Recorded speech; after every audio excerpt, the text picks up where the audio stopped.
घर से निकला शायद करने दिल में बड़ा अरमान था। एक तरफ थी हरियाली दूजे तरफ शमशान था। पैर तले हड्डी पड़ी उसका यही बयान था। ऐ इंसान जरा संभल के चल, मैं भी कभी इंसान था। घर से चले थे हम तो खुशी की तलाश में। घर से चले थे हम तो खुशी की तलाश में। दुनिया बदल गई वीरानों की लाश में। दुनिया बदल गई है वीरानों की लाश में। घर से चले थे हम तो खुशी की तलाश में। घर से चले थे हम तो खुशी की तलाश में।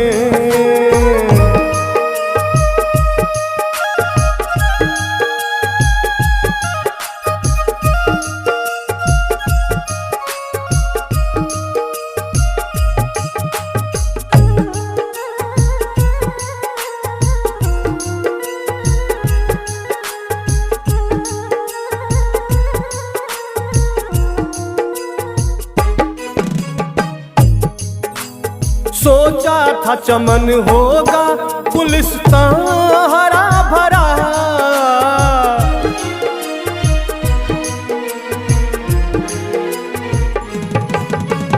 देखा कि रूह लेकिन इंसान है मरा।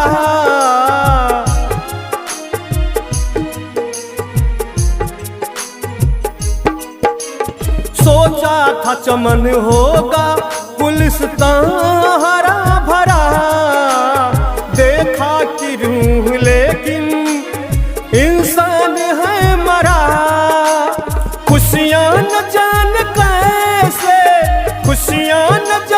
कैसे लिपटी लिबास में। दुनिया बदल गई है वीरानों की लाश में। दुनिया बदल गई है वीरानों की लाश में। घर से चले थे हम तो खुशी की तलाश में।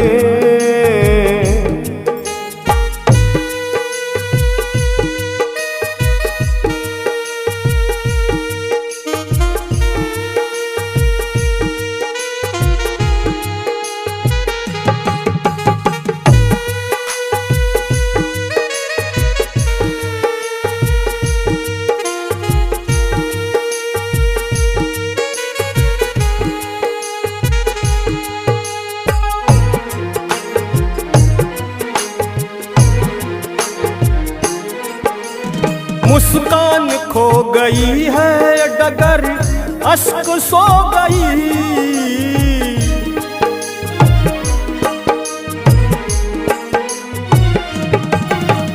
हट खेलियां हुजूम ले हर लब से खो गई।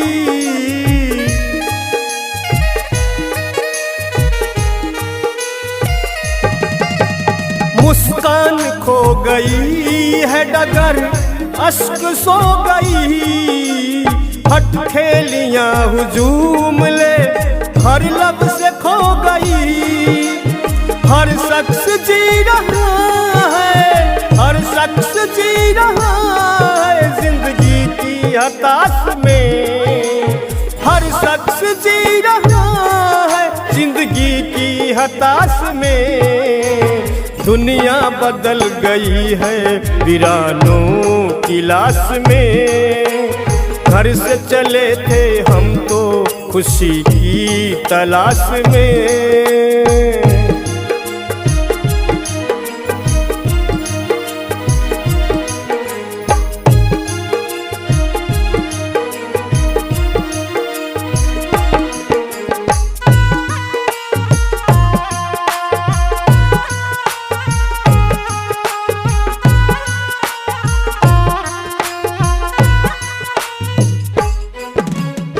क्या पता हैवानियत की हद कहाँ गई।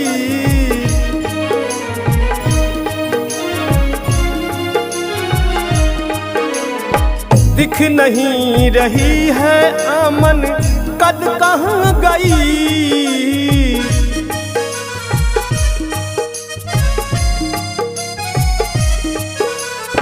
क्या पता है वानियत की हद कहाँ गई। दिख नहीं रही है अमन कद कहाँ गई।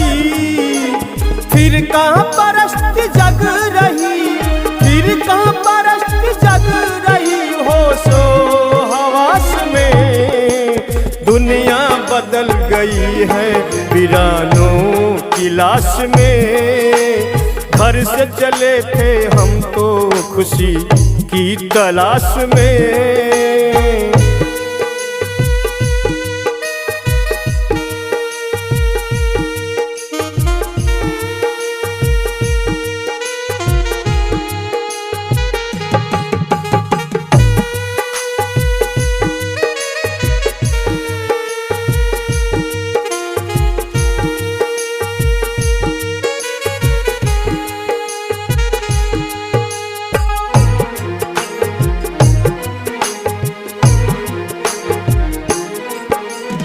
एक नूर की नजर है बड़ी आस जग गई।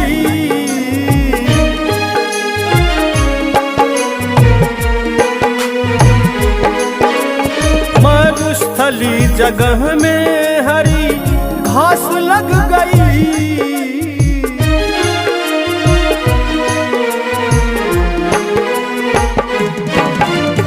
एक नूर की नजर है बड़ी आस जग गई। मरुस्थली जगह में हरी घास लग गई। सूर्यनाथ जी ने लगे हैं, सूर्यनाथ जी ने लगे मोहब्बत की आस में। घर से चले थे हम तो, घर से चले थे हम तो खुशी की तलाश में। दुनिया बदल गई है वीरानों की लाश में। दुनिया बदल गई है वीरानों की लाश में। घर से चले थे हम तो खुशी की तलाश में। घर से चले थे हम तो खुशी की तलाश में।